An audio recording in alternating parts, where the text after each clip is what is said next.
ٹھیک ہے. تمام کمشنر ڈی سی کو کہ ریٹ کو کنٹرول کریں. بھئی جب آپ نے اس کو ڈی ریگولیٹ کر دیا ہے تو پھر اس پہ نہ آئیں.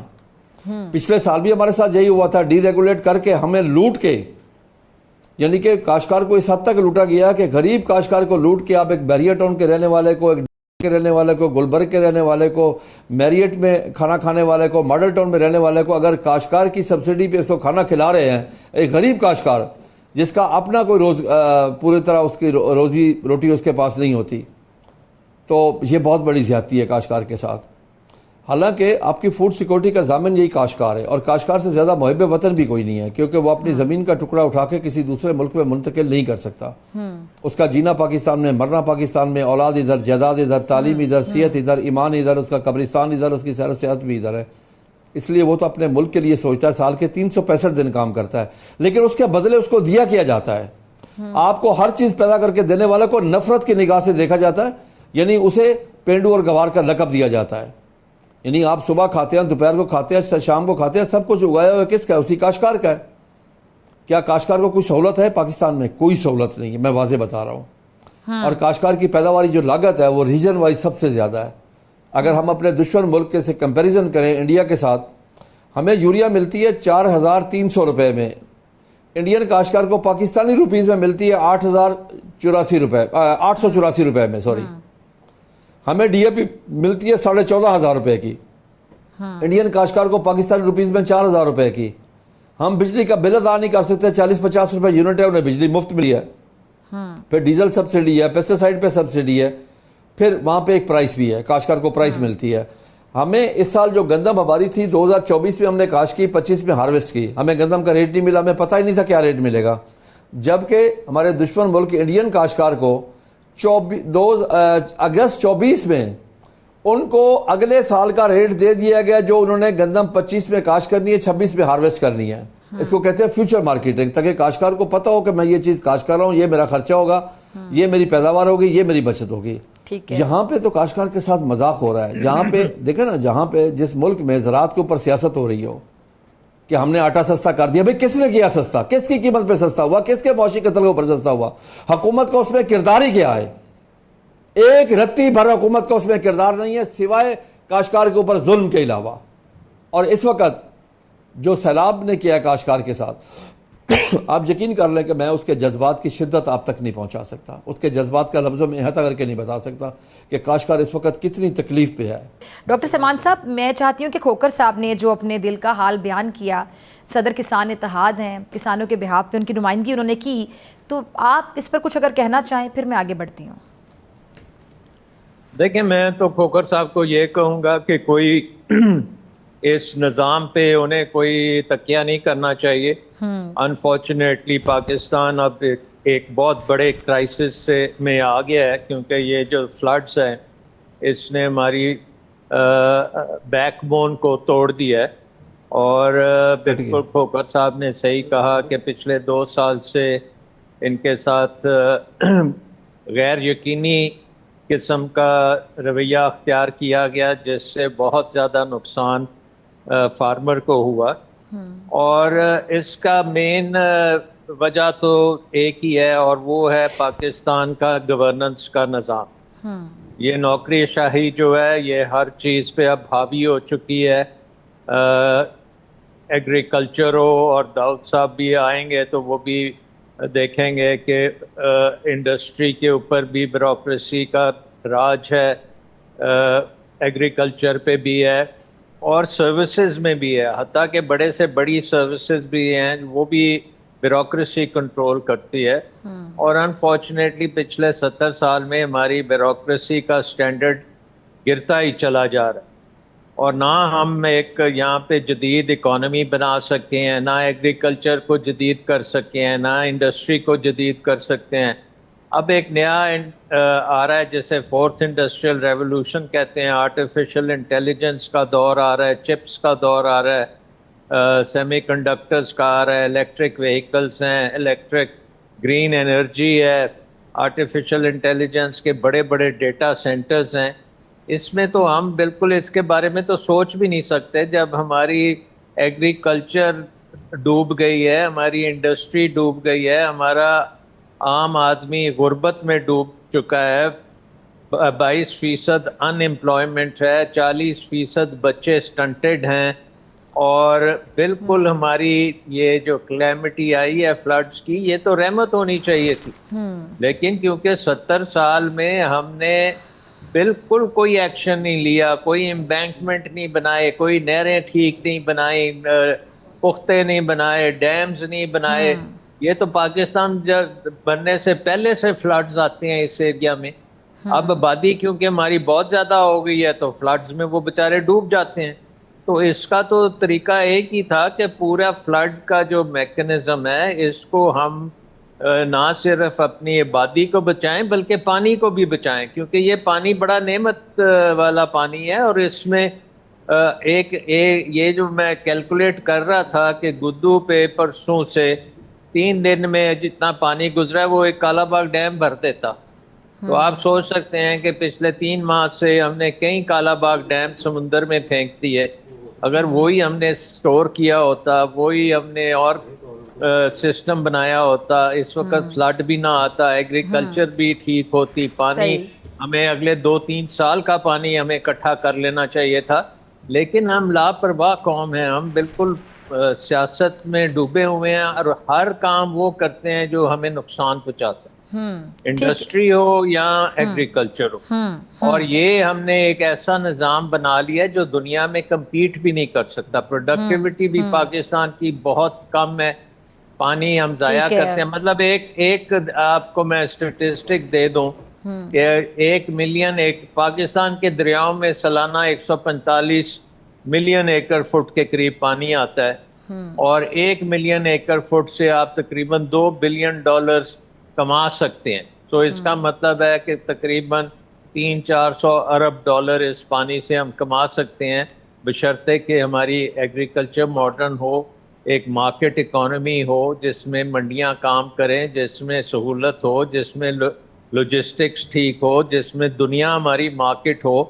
پنجاب اور سندھ تو دنیا کو کھلا سکتا ہے, پنجاب اور سندھ تو فروٹس, ویجیٹیبلز, گندم, ہر چیز بنا سکتا ہے, لیکن ہمارا نظام اس کو یہ کام نہیں کرنے دے رہا, اس کو اپاہج کر کے رکھ دیا ہے.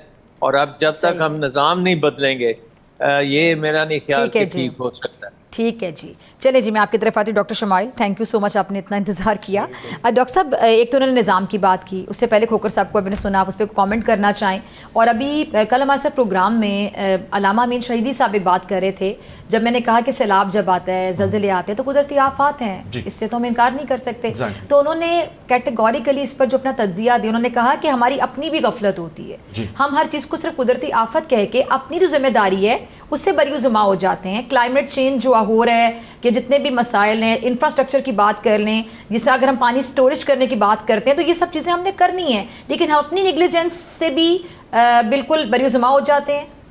ایگزیکٹلی. ابھی بلڈنگ اپون جو کھوکر صاحب اور سلمان صاحب بات کر رہے تھے, گراؤنڈ ریالٹی یہ ہے کہ ہماری جی ڈی پی, جس طرح آپ نے شروع میں انٹرو میں بھی بتایا کہ ہماری جی ڈی پی ابھی کچھ سٹیبل ہو رہی ہے, میکرو اکنامک سٹیبلٹی ہو رہی ہے, ہم آئی ایم ایف پروگرام میں ہیں, وہ مطمئن ہیں, تھنگز آر گوئنگ اوکے اور سارا کچھ. لیکن گراؤنڈ ریالٹی یہی تھی کہ جو ابھی کھوکر صاحب نے بتائی کہ ہم 0.56% ہمارا ایگریکلچر کا پچھلی دفعہ کے اشاریہ تھے گروتھ کے, وہ آلریڈی ہی تقریباً 1% سے کم تھی, وہ تو گرو ہی نہیں کر رہی تھی. اور آن ٹاپ آف دس یہ سیلاب آ گئے. تقریباً 4 ملین ایکڑ سے زیادہ جو زمین ہے تمام صوبوں کے اندر, بٹ آبویسلی کے پی اینڈ پنجاب سب سے زیادہ افیکٹڈ ہے. تو اس کا جو نتیجہ ہے وہ شارٹیج, گرین کی شارٹیج, اور جس طرح وہ بتا رہے ہیں وہ تو بعد کی بات ہے کہ نہیں لگائیں گے, لیکن ابھی جو انفلیشن جو بہت اچھی کنٹرول ہو گئی تھی وہ دوبارہ فوڈ طرف ہم اس لیے بڑھیں گے کیونکہ شارٹیجز ہوں گی, ریلیٹیو شارٹیجز ہوں گی, سو فورتھ اینڈ سو آن. اب مین مسئلہ جو ہے وہ یہ ہے کہ یہ تمام چیزیں آپ نے بہت اچھا انٹروڈکشن میں بتایا کہ ہمیں یہ کرنا چاہیے, یہ کرنا چاہیے, یہ کرنا ہے, یہ کرنا ہے, تو کرتا کیوں نہیں کوئی؟ وہ کرتے اس لیے نہیں ہے, جو سلمان صاحب بھی یہ بات کر رہے تھے کہ سب اپنے کمفرٹ زون میں سب اپنے کمفرٹ زون میں ہیں. وہ صرف ابھی بھی جو تمام چیزیں ہوئی ہیں, فسکل ڈسپلن کا مظاہرہ کیا ہے, یا کرنٹ اکاؤنٹ کچھ بہتر ہوا ہے, یا ہم نے کرنسی کو تھوڑا سا بہتر کیا ہے, وہ IMF کا جو ڈنڈا تھا اس کی وجہ سے کیا ہے. ایگزیکٹلی ہم نے خود کوئی کام نہیں کرنا, ہم نے انتظار کرنا ہے یا کوئی آفت آئے گی یا کوئی باہر سے کوئی فورس آئے گی یا کوئی نظام آئے گا. تو ہر دفعہ ہمیں موقع ملتا ہے. آپ نے بالکل ٹھیک کہا کہ ہمیں یہ بریدنگ سپیس ملا ہے. اب اس بریدنگ سپیس میں IMF پروگرام کے اندر بھی یہ اس کا حصہ ہے کہ ہمیں ریفارمز کرنے ہیں. اب وہ ریفارمز بڑے سیریس قسم کے ریفارمز ہیں. ابھی وہ ریفارمز ابھی تک جو کیے ہیں وہ بہت ارلی سٹیج کے ریفارمز ہیں, جو ہارڈ کور ریفارمز ہیں جس کے ذریعے آپ اپنی معیشت کو, اپنے ریونیو کو انہانس کریں. 200 سے زیادہ 212 اسٹیٹ اونڈ انٹرپرائزز ہیں, اور اگر اور بھی میرا خیال ہے جو صوبائی سطح پہ وہ کریں, چھوٹی سطح پہ وہ بھی اور بھی کریں. میجورٹی لاسز کے اندر ہیں, ان کو بند کرنے کی ضرورت ہے. ان کی ملک کو کوئی فائدہ نہیں ہے اور وہ ملک کے خون چوس رہی ہیں. اسی طرح سے آپ کے بے تحاشا آپ کی جو پرفارمنس ہے, گورننس ہے, مس گورننس ہے, اس کی وجہ سے آپ نے واٹر ویز جو ہیں ان کو پورے پریپیئر نہیں کیا. بالکل آئی ایگری ود سلمان صاحب, امبینکمنٹ نہیں کی, ان میں آپ نے اجازت نامے دے سے. اب آپ انویسٹیگیشنز کریں گے ریٹروسپیکٹیولی اور لوگوں کو سزائیں دیں گے اور نیب جاگے گی. So we keep on repeating this cycle again and again, جس کے نتیجے میں یہ یو افیکٹ ہوتا ہے. وہ جو ہے نا اپ اینڈ ڈاؤن سائیکل ہوتا ہے. یہ اب پھر دوبارہ سے ہم تھوڑا سا بریدنگ سپیس ملے گا, ہمارے انٹرنیشنلی بڑے اچھا ہو گیا, ہم نے ہماری کیٹیگری امپروو ہو گئی, ہماری رینکنگ بہتر ہو گئی, اور اس کے بعد پھر دوبارہ سے ہم زیادہ خرچ کر دیں گے. اب ہم کن انفراسٹرکچر پروجیکٹس پہ خرچ کریں گے؟ نئی سڑکیں بن جائیں گی, نئی بریجز بن جائیں گے. کیا ہم اپنی مارکیٹس کو ڈیولپ کرنے میں کامیاب ہوں گے؟ کیا ہم جو مارکیٹ ایکسیس ہے اس کو بہتر کرنے کی کوشش کریں گے؟ آپ کی ٹوٹل جو جی ڈی پی جو 2.7% ابھی ہے, اس کی 90% سے زیادہ کنزمپشن لیڈ ہے. تو انڈسٹری اگین وہ پرفارم نہیں کر رہی. آپ کی انرجی نے آپ کو گلے سے پکڑا ہوا ہے, ایگریکلچر کو, جس طرح کھوکر صاحب نے بتایا. عوام جو ہے نا وہ عام الفاظ میں باتیں کرتی ہے, کیونکہ ہم لوگ ٹی وی پر آتے ہیں تو ہمیں جب لوگ ملتے ہیں, آپ لوگوں سے پوچھتے ہوں گے, ڈاکٹر صاحب آپ سے بھی بات کرتے ہوں گے کہ جب لوگ کہتے ہیں کہ ہمیں نہیں پتا یہ کیا ہے, آپ ہمیں اکنامکس نہ سکھائیں, ہمیں نہیں پتا اکنامکس کیا ہوتی ہے, آپ بتائیں کہ ہمارے لیے جو اشیاء خور و نشر سستی کب ہوں گی. اب عام بندہ جو ہے جس نے نہیں پڑھا ہوا اتنا, تو وہ تو عام الفاظ میں بات کرتا ہے, وہ کہتا ہے جی چیزیں کب سستی ہوں گی جب صحیح جگہ پر پیسے لگیں گے. دیکھیں اربوں روپے کے ایم او یو سائن ہوتے ہیں, لیکن لوگ کہتے ہیں کہ ہمیں تو اس کا کوئی اثر نہیں آ رہا. ایم او یوز جو ہوتے ہیں وہ وعدے ہوتے ہیں, وہ کمٹمنٹس ہوتی ہیں, ان کی کبھی بھی نہیں آتے, وہ کبھی بھی نہیں آتے. ہم بورڈ آف انویسٹمنٹ کے زیر سایہ ہم نے بھی رول ادا کیا کئی دفعہ, اور کئی دفعہ سائن ہوئے 500 بلین آ رہا ہے اور اتنے آ رہے ہیں. وہ کبھی بھی نہیں آتے, وہ صرف کمٹمنٹس ہوتی ہیں.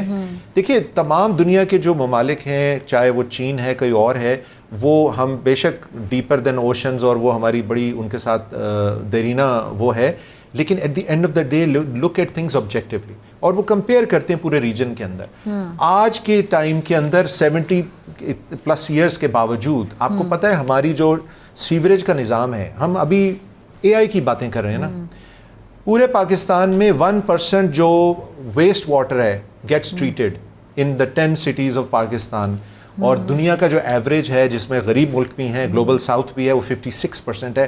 ہمارے یہاں 1% جس میں اسلام آباد کا چھوٹا سا ٹریٹمنٹ پلانٹ ہے. تو ہم تو اپنی سیوریج کو بھی ابھی تک کلین نہیں کر سکے, تو ہم کمیونیکیشن, ہم اپنی پولیو کو نہیں ریڈیکیٹ کر پائی اس وجہ سے, because we do not have our priorities and consistently we are missing the boat. تو یہ پرابلم ہے. چلیں جی, بریک کا میرے خیال سے وقت ہو رہا ہے. بریک کے بعد تینوں مہمان میرے ساتھ ملاقات ہوگی شارٹ بریک کے بعد. ویلکم بیک ناظرین, تمام مہمان میرے ساتھ موجود ہیں. ایک بار پھر سے بہت شکریہ جوائن کرنے کے لیے. خالد محمود کھوکر صاحب, میں آپ کی طرف آنا چاہوں گی. سر, سیلاب کے بعد جو نقصان ہوا وہ اپنی جگہ, لیکن جو زرعی زمین ہے وہ زیر آب ہے, وہاں پہ جو دوبارہ کاشتکاری ہے اس کے لیے اگر میں ٹائم ڈیوریشن کی بات کروں عام الفاظ میں, ذرا آپ سمجھائیے کہ کتنا عرصہ درکار ہوتا ہے. اس کے ساتھ ساتھ پاکستان میں فصلوں کی جو انشورنس ہے اس کا نظام ابھی ہے؟ جی بہت شکریہ. پہلی بات تو کہ ابھی پانی کھڑا ہے, بلکہ ابھی پانی چل رہا ہے دریاؤں میں, ابھی تمام دریا بکھرے ہوئے ہیں. پلس یہ ہے کہ پاکستان میں کسی قسم کا فصلوں کی انشورنس کا کوئی نظام نہیں ہے. حتیٰ کہ جو لوگ بینک سے قرضہ لیتے ہیں اس کی انشورنس ہوتی ہے, لیکن کبھی آج تک کسی فارمر کو انشورنس. اچھا, اگر ہم باقی جگہوں سے کمپیئر کریں, سوری میں آپ کی بات کاٹ رہی ہوں, تو ذرا کمپیریزن کیجئے گا, اور اگر آپ کے پاس تجاویز ہیں اس پلیٹ فارم سے آپ پلیز اگر دینا چاہیں. جی دیکھیں جی, میری اس وقت تجویز, پہلی بات تو یہ ہے کہ اس وقت چاہیے یہ کہ فوڈ سیکورٹی کے لیے 25 کروڑ عوام کو چاہیے, پاکستان کی پوری قوم کو چاہیے کہ وہ سیلاب زدگان کے ساتھ کھڑے ہو جائیں, ان کی سپورٹ کرے. حکومت اکیلی حکومت کچھ نہیں کر سکتی جب تک ہم ایز اے قوم سارے اس کے ساتھ مل کے شامل نہیں ہوں گے. اس کو کم از کم کھاد، بیج، یہ ڈیزل، پیسٹیسائڈ، ہر چیز ان کو فری دی جائے تاکہ آپ کے لیے وہ کاشت کر سکے. کیونکہ ابھی پانی کھڑا ہے لیکن گندم کی کاشت کے وقت تک وہ زمین انشاءاللہ وطن پہ آ جائے گی جس پہ ہم کاشت کر سکیں گے اور پیداوار بھی زیادہ لے سکیں گے. کیونکہ جہاں پہ دریا آتا ہے وہ بہت سارے منرل چھوڑ کے جاتا ہے تو ہمیں اس سے فائدہ اٹھانا چاہیے. لیکن فائدہ اسی وقت اٹھایا جا سکتا ہے کہ اس کاشتکار کی یہ اس کی طاقت بنائی جائے، اس کے میں یہ سکت پیدا کی جائے تاکہ وہ کاشت کر سکے. کیونکہ اس کے پاس تو کچھ بھی نہیں ہے، وہ تو بالکل خالی ہو چکا ہے. دوسرا یہ ہے کہ حکومت اپنا اعتماد بحال کرے کاشتکار کے ساتھ. اس وقت نا حکومت اور کاشتکار کے درمیان اعتماد کا بڑا فقدان ہے، وہ ہے ریٹ کے حوالے سے. پوری دنیا میں کاشتکار کو ایک چیز انشور کی جاتی ہے کہ اس کی cost of production plus 25% profit, لیکن پاکستان میں اس کی کاسٹ آف پروڈکشن اس کو واپس نہیں ملتی بلکہ مذاق اڑایا جاتا ہے. کہا جاتا ہے کہ پاکستان میں تو پنجاب میں 1500 کاشتکار ہیں، یعنی کہ اس قسم کی باتیں کی جاتی ہیں. کاشتکاروں کو ان باتوں سے دل دکھتا ہے جی، کیونکہ کاشتکار وہ ہے جو آپ کے لیے سال کے 365 دن کام کرتا ہے. اگر رات کو کورا پڑ رہا ہے، سردی ہے، گرمی ہے، کچھ بھی وہ کام کرتا ہے ننگے پاؤں. رات کو وہ پانی لگاتا ہے، نہیں دیکھتا کہ سامنے بچھو ہے یا سانپ ہے، ہر چیز سے آپ کے لیے لڑتا ہے. لیکن اس کے ساتھ تو بہتر سلوک کریں. اسے کم از کم ایک چیز کی اگر حکومت آج بیٹھ کے اس کو یقین دہانی کرا دے کہ ہم آپ کا جو پیداواری لاگت ہوگی پلس انٹرنیشنل تھم رول ہے 25% پرافٹ. حالانکہ انڈیا ہمارا دشمن ملک کپاس میں 50% پرافٹ دیتا ہے کاشتکار کو، ہمیں 25% دے دیں، وہ دے دیں. پلس پیداواری لاگت میں بھی ہمیں لیول پلینگ فیلڈ دیں انڈیا کے ساتھ پاکستانی کاشتکار کو. کیونکہ اگر ہماری پیداواری لاگت زیادہ ہوگی اور ہمیں ریٹ نہیں ملے گا تو پھر کیا ہوگا؟ آپ دیکھیں نا IMF کے ساتھ جو انہوں نے معاہدے کیے ہیں، IMF کے تو اپنے ٹارگیٹ ہیں. امریکہ تو یہ چاہتا ہے کہ پاکستان میں کپاس نہ ہو. کپاس ہی کیونکہ امریکہ سب سے بڑا ایکسپورٹر ہے کپاس کا، پاکستان اس وقت اس کا سب سے بڑا خریدار ہے. سویا بین کا پاکستان اس کا خریدار ہے، وہ سب سے بڑا ایکسپورٹر ہے. یعنی وہ تو اپنی منڈیاں بنا رہے ہیں آپ پہ مختلف قسم کے، یعنی آپ کو کنٹرول کر کے کہ تاکہ آپ ان کی چیزیں خریدیں. ہمیں اپنے ملک کے لیے سوچنا چاہیے. ہم کپاس میں کہاں چلے گئے؟ میں نے 92 میں کاشتکاری شروع کی تھی. ہماری پروڈکشن تھی کپاس کی 1,28,00,000 بیل. انڈیا 1,10,00,000 تھا. آج انڈیا 4 کروڑ پہ چلا گیا. ہماری پچھلے سال 52 لاکھ تھی، اس دفعہ میرے خیال میں 30-35 لاکھ ہوگی، نہ ہونے کے برابر ہوگی. یعنی ہم اپنی کیش کراپ پہ کہاں جا رہے ہیں. ابھی ایک چیز اور ہے جس کو میں تو بہت ہی کنڈیمڈ کروں گا اس چیز کو کہ اور جی جنوبی پنجاب میں شوگر مل لگانے کی اجازت دی جائے. کمپٹیشن کمیشن نے اس کے لیے کوئی میرا خیال میں کر دیا ہے کہ یعنی کہ کپاس کو بالکل ہی ختم کر دیا جائے. اس سے مراد چلیں جی ٹھیک ہے، آپ کا پوائنٹ آ گیا. ٹھیک ہے ڈاکٹر صاحب، ٹھیک ہے ڈاکٹر صاحب یہ مجھے ذرا بتائیے گا جو PIA جیسا ادارہ کہہ لیں، معیشت میں جو بوجھ بنے ہوئے ادارے جس کو ہم باقاعدہ مگرمچھ ادارے کہتے ہیں، تو یہ ان کی پرائیویٹائزیشن کس حد تک ضروری ہے؟ نجکاری بڑی دیر سے زیر بحث ہے لیکن اس کا اونٹ کسی کروٹ بیٹھ نہیں پا رہا ہوتا. آپ کیا سمجھتے ہیں کہ پرائیویٹائز ہو جانا بہترین سولوشن ہے، بہترین حل ہے؟ کیونکہ اگر ہم دوسرے ممالک کے ساتھ بھی کمپیریزن کریں تو سب گئے ہیں نجکاری کی طرف. سفید ہاتھی تو نہیں پالنے نا ہم نے جو ہم پال رہے ہیں. جی ایک تو ہمیں امیڈیٹ جو ہے یہ فلڈ کا جو آئے گا آفٹر مارچ، آئی تھنک اس میں جو ہمارے بجٹ میں اس وقت 4,000 ارب کا ڈیولپمنٹ پروگرام ہے، یہ پیسہ ہمیں ریہیبلیٹیشن اور فارمرز کے لیے کرنا پڑے گا بہت میسو سکیل پہ. یہ ان کی مدد بھی کرنی پڑے گی اور ان کو پاؤں پہ دوبارہ سے کھڑا کرنا پڑے گا اور ان کا تباہ شدہ انفراسٹرکچر اس کو بحال کرنا پڑے گا اور ان کے مویشی اور ان کے جانور اور ان کے امپلیمنٹس اور ان کے سولر پینلز اور یہ ساری چیزیں جو تباہ ہوئی ہیں یہ ساروں کو ہمیں کرنا پڑے گا درست. یہ نہیں ہو سکتا کہ ان کو ہم اپنے حال پہ چھوڑ دیں. تو سب سے پہلے تو ڈیولپمنٹ پروگرام سارے کا سارا ادھر کرنا پڑے گا. نمبر 2، ہمیں جو شائی خرچے ہیں اس میں ہمارے فیڈرل گورنمنٹ کے پاس 50 منسٹریاں چل رہی ہیں، پروونشل گورنمنٹس میں 50 منسٹرز ہیں، تو ان کو ہمیں کم کرنا پڑے گا. فیڈرل گورنمنٹ 15 منسٹری سے زیادہ نہیں اس کو چاہیے. 18th امینڈمنٹ کے بعد اس کو 14 منسٹریز میں بیٹھنا چاہیے اور باقی جو ہیں چیزیں وہ پروونسز کو دیں اور پروونسز کام کریں اور فیڈرل گورنمنٹ اپنا خرچہ کم کرے اور ٹیکسوں کو کم کرے اور ملک میں ایک انویسٹمنٹ کلائمیٹ بنائے جو پرائیویٹ سیکٹر جس میں آ کے انویسٹ کر سکے. اور اس کانٹیکسٹ میں یہ پرائیویٹائزیشن کی جو آپ نے بات کی ہے یہ بہت ہی امپورٹنٹ ہے.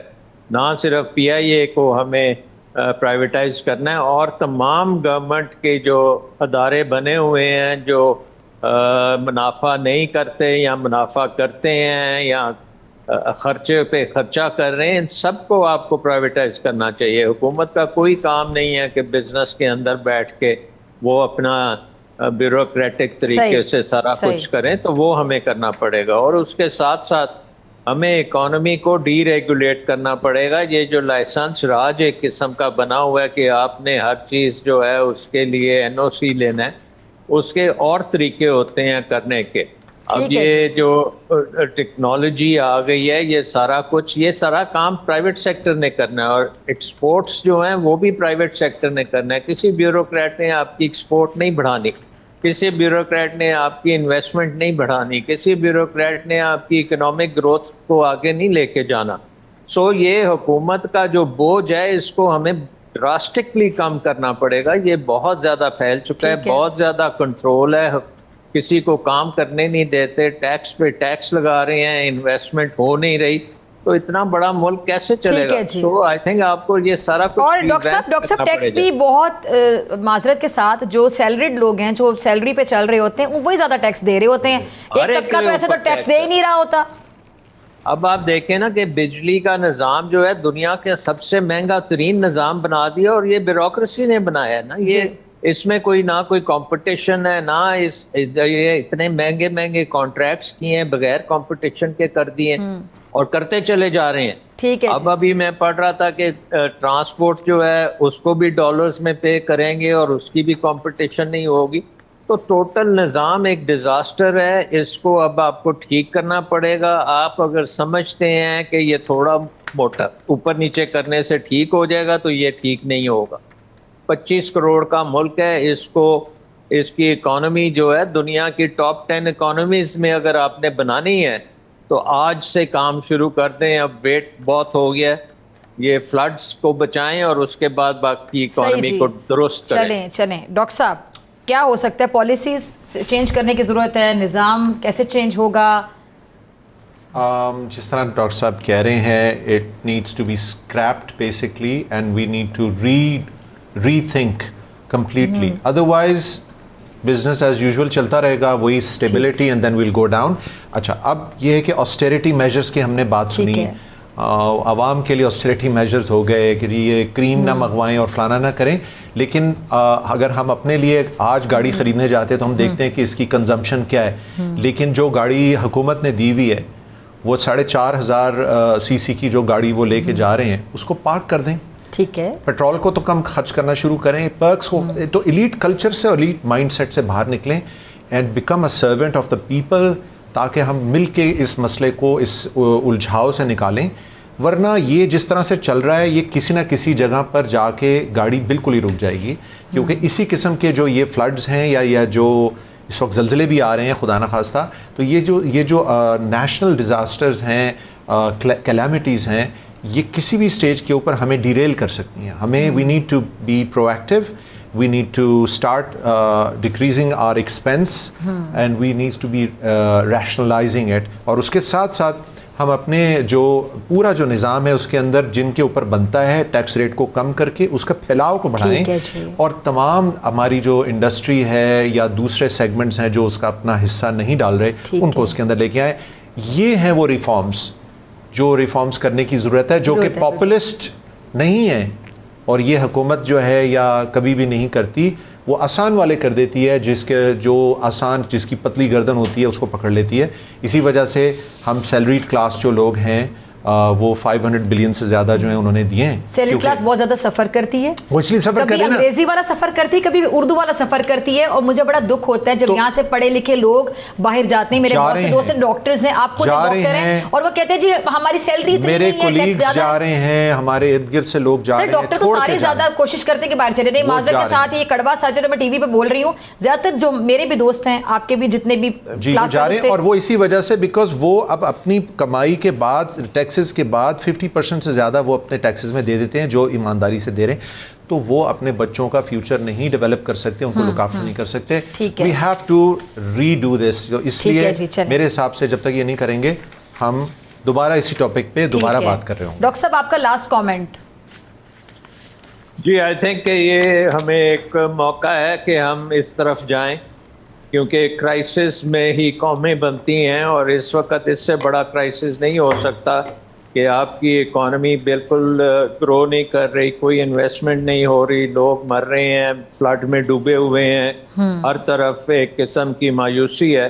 اور یہ وقت ہوتا ہے کہ جب قومیں کھڑی ہوتی ہیں اور اپنے ہاتھ میں چیزیں لے کے وہ ہر چیز کو درست کرتی ہیں. صحیح. اور یہ ریفارمز لانگ اوور ڈیو ہیں، اور یہ ٹھیک. باقی دنیا میں بہت جگہ پہ ہو چکا ہے یہ کام. اب پاکستان کی ٹرن ہے کہ یہ ریفارمز کریں اور پاکستان کو ریلی ایک زبردست اکانومی بنائیں، کیونکہ گلوبل اپرچونٹیز پاکستان کے لیے بے شمار ہیں. ٹھیک ہے جی، بہت شکریہ تمام مہمانوں کے ساتھ. مجھے دیجیے اجازت، آپ سے ملاقات ہوگی انشاءاللہ اگلے ہفتے، سیم ٹائم سیم چینل. اگر زندگی نے وفا کی دعاؤں میں یاد رکھے گا، اپنا بہت خیال رکھے گا. اللہ نگہبان.